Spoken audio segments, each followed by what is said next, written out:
Terra Firma! Olá pessoal, esse aqui é o canal Terra Firma Society. Vou convidar você primeiro para deixar o like, o dislike, se inscrever no canal, vir participar da comunidade, ser um cidadão Terra Firmeza, acionar sininho. E hoje no Eu Recomendo tem aqui no YouTube, tá? E eu tô fazendo esse vídeo porque ele é muito importante para entender a história do Stranger Things, do Ed. O Ed virou um sucesso, que é o documentário O Paraíso Perdido, Assassinatos de... não pode falar essa palavra, né? At Robin Hood Hill, ou seja, no Monte do Robin Hood. Aqui do que vai tratar? Este é o documentário original, né? Ele foi lançado em 96, mas ele foi filmado durante o julgamento dos crimes de West Memphis, tá? Então tem os três rapazes lá que foram perseguidos, né? E ele vai acompanhar as famílias e os crimes. Ele é do Bruce Sinofsky e o Joey Bellinger. O Joey Bellinger, ou Bellinger, ele é o cara que fez o documentário lá do Ted Bundy, tá? Ele é uma trilogia de documentários. Eu tô aqui recomendando o primeiro, que é o que ele vai envolver os crimes em si, e como que esses crimes foram processados. Ele tem imagens fortíssimas, tá? Ele tá aqui no YouTube, tanto que, se eu não me engano, quando você vai assistir, ele pede sua autorização de idade, né? Se você é maior de idade, porque ele tem imagens fortes, ele tem imagem dos meninos, do que aconteceu com os meninos e tudo mais.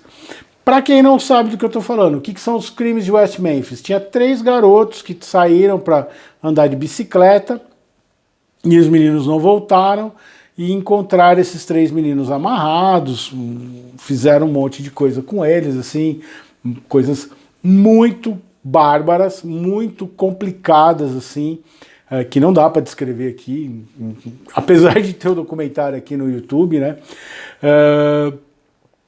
Aqui, se você quiser, eu assisti direto em inglês. Por que eu assisti direto em inglês? Porque se você puser no Closed Caption, ele dá a legenda em português. Só que a legenda começa a ficar atrasada. Então o cara tá falando uma coisa e você tá lendo a legenda de uma coisa que já passou. Aí eu já tirei e deixei. Mas dá para assistir, acho que dá para você assistir uma vez com a legenda atrasada e depois tentar assistir uma segunda vez, se você tiver, né, paciência para isso. Ele tá em 2 partes aqui. Você entra no perfil você vai ver a primeira parte, tem 1h30, e aí você volta lá e ele vai ter... Porque assim, por que esse 2 partes, o primeiro documentário, tá? Por que ele teve 3 documentários? Porque este primeiro documentário, que foi da HBO, ele vai colocar o momento do julgamento dos jovens até o veredito final, que eles foram condenados. Então é aquele típico documentário de true crime, né? De tentar pegar o maior número possível de evidências e tentar provar se os caras eram ou não culpados. O segundo documentário, ele começa aí nessa linha de que os caras eram inocentes e que eles foram julgados injustamente. E o terceiro, que é um aftermath, ou seja, o que aconteceu depois com eles, qual foi a repercussão, só para entender, eles ficaram presos 18 anos injustamente. E aqui, dos 3, eu acho talvez o mais interessante, porque ele mostra o momento em que as coisas estão acontecendo. Então você vai ter uma equipe filmando e entrevistando os jovens que supostamente teriam cometido o crime, e as famílias, e principalmente você acompanha a promotoria e a defensoria, e as linhas de interpretação. E aí é muito doido, porque o que aconteceu? Por que esse caso chamou a atenção e por que ele apareceu no Stranger Things? ele vai representar o Satanic Panic, ou seja, o pânico satânico que eu falei aqui há poucos dias e já tem uma par de vídeo aqui no canal. O medo que a sociedade religiosa americana tinha do que eles achavam ser obras de satanismo, de pessoas satânicas, tentando corromper a sociedade e tudo mais. E o que acontece? Na verdade, você vai ver, e é a linha da Defensoria, e principalmente a linha do segundo documentário, que é o Purgatório, né, que é esse aqui é o Paraíso Perdido, e o outro, que seria a ideia de inferno, e o outro é o Purgatório, que são os meninos pagando o que aconteceu. O que acontece? Você vê que o cinturão bíblico americano, onde é o West Memphis, querendo condenar os rapazes por eles serem diferentes. Então você vai ter parte do julgamento, que, por exemplo, o Damian Nichols, que é o cara que é mais famoso, você vai ter, e ele é feito em dois momentos. A primeira parte do documentário, que tem 50 minutos, é o julgamento do rapaz que tinha comprometimento intelectual. E eles tentando mostrar para o júri que o rapaz não foi forçado a confessar. Tanto que é a partir da confissão dele que os três vão ser presos. E você percebe claramente que o cara não tinha condições de estar enfrentando aquilo ali. E aí você vai ter o julgamento dos outros dois jovens, o Damian Nichols e o outro rapaz, puta, eu não tô com o nome dele aqui, perdão. Depois, que acontece o quê? Que eles eram dois amigos, assim, muito próximos, aqueles dois roqueirão, assim, aqueles molecão amigão, assim, que estavam vivendo. E eles vão ser julgados juntos. Separado do outro. Porque eles em nenhum momento admitiram que tinham cometido os atos. E eles estão sendo condenados em função da denúncia do colega que tem QI de 72. Então você vê claramente que ele foi achacado, né? Ele acabou concordando. Você começa a ver as discrepâncias. É muito interessante no documentário que você vai ver as discrepâncias que acontecem durante a apuração dos fatos, o modo como é conduzida a investigação em relação aos crimes de West Memphis. E você vê como eles queriam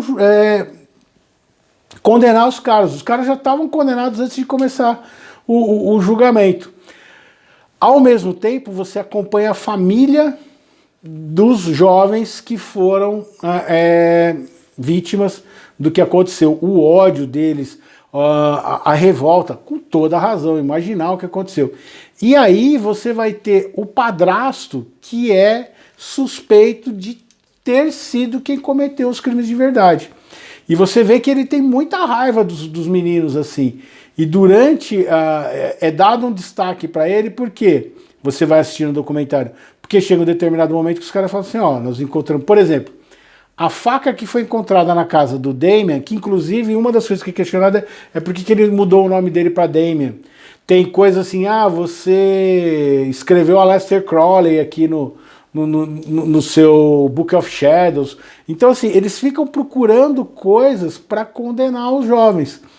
Por exemplo, a faca que foi encontrada atrás da casa do Damian Nichols, ela não poderia ter sido a faca. Então você tem os especialistas, os especialistas, os peritos, falando, ó, essa faca não poderia ter feito tal coisa. Uma coisa que chama muita atenção quando aconteceu o caso por que eles pegaram muito no pé dos meninos? Porque os nós de cada um dos meninos que foram encontrados seriam nós diferentes uns dos outros. Então que teria tido 3 pessoas e eles seriam os ideais ali, os bodes expiatórios para poder pagar por isso.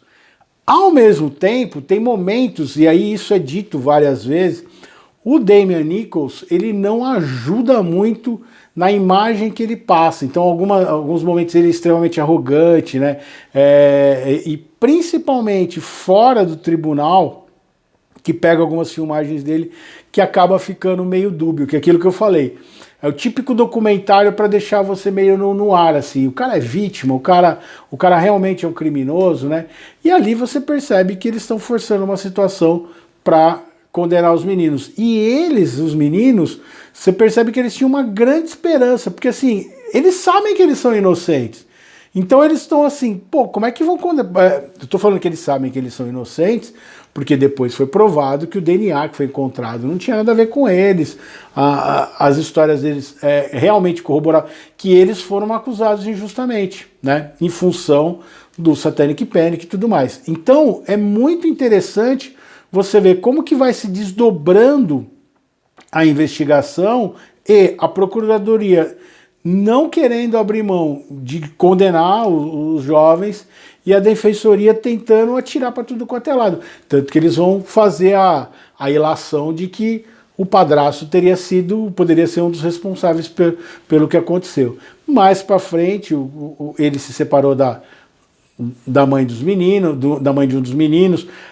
Ela meio que levantou algumas coisas contra ele, mas também nunca ficou provado que teria sido ele.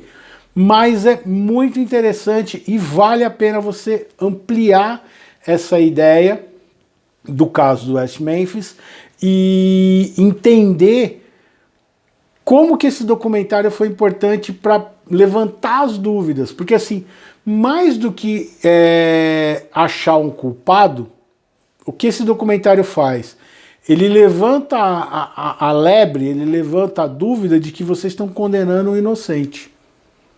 Porque quando você condena o inocente, eu já falei várias vezes, falei em coisa do Batman aqui, falei do Henry Lee Lucas, falei de outros criminosos aqui. Quando você condena o inocente, você está deixando o culpado livre. Você está deixando alguém que perpetrou um crime escapar livremente. E não é o ideal, porque você está cometendo duas injustiças, né? E é essa a função desse documentário que ele acabou servindo para isso.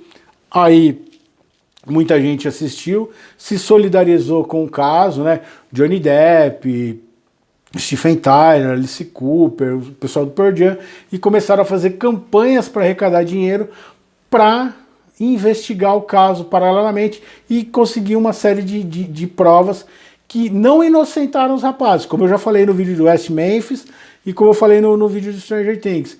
Na verdade, eles tiveram que fazer um acordo com o Estado, que era eles assumirem que eles são culpados e seriam libertados porque eles, na verdade, não teriam cometido o crime.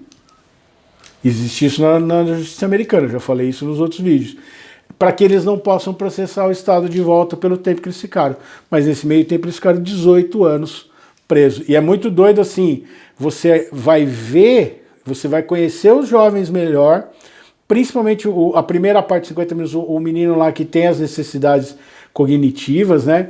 E você vê, que nem no caso do Damian Nichols, como a família dele, vendo que ele não é culpado, ele já está com o bebê que nasceu, ele com o bebê no colo, tal, ele começa a ter uma dimensão maior daquilo ali, e ele sentir que ele vai ser condenado à pena de morte. Principalmente o final, assim, quando sai que eles são culpados e que ele vai ser condenado à pena de morte, é muito doido, é muito assustador, assim, a cara dele sentir, e essa sensação de você ver um cara inocente sendo condenado à prisão. Beleza? Eu esqueci de falar na abertura, hoje é dia de Sexta Sombria, né? O caso que continua aqui da história do Sexta Sombria. Então, hoje, Sexta Sombria, com o documentário Paradise Lost, né, o Paraíso Perdido, que é o caso do julgamento dos rapazes de West Memphis. Certinho? Vamos lá pro poema. A ignorância é uma bênção. A ignorância é uma bênção. Não percebemos como é bom desconhecer os meandros e detalhes das coisas. Olharmos maravilhados para algo e vermos apenas o que há por cima. não além da forma, e no interior intrínseco, e evitar o fruto proibido daquela antiga história e ficar entre os muros do paraíso, sem querer saber o que há do outro lado. É muito doido você ver que esses jovens que eram inocentes, eles foram levados por um crime e foram odiados por um crime, e é muito doido porque tem gente que até hoje acreditam que foram eles, né? E eles terem que olhar as fotos de como os meninos estavam, ter que responder coisas assim que eles foram expostos ao crime, eles viraram mais uma vítima do crime. Então, assim, além de você deixar o criminoso original à solta, você trouxe 3 jovens que foram levados para uma situação que eles jamais iam imaginar, ter que olhar as fotos, né? Então, aquela ignorância deles que eles tinham de ser apenas jovens, rebeldes e tudo mais, pagou um preço muito... Ela não foi perdoada no momento em que eles tiveram que lidar com uma coisa que eles não fizeram. Beleza? Deixa o like, o dislike, se inscreve no canal, fala aí se eu esqueci de falar alguma coisa. Se você já assistiu esse documentário, tá aqui no YouTube, dá uma olhadinha lá, aciona o Closed Caption e eu vejo vocês em outra Sexta Sombria. Tchau, tchau.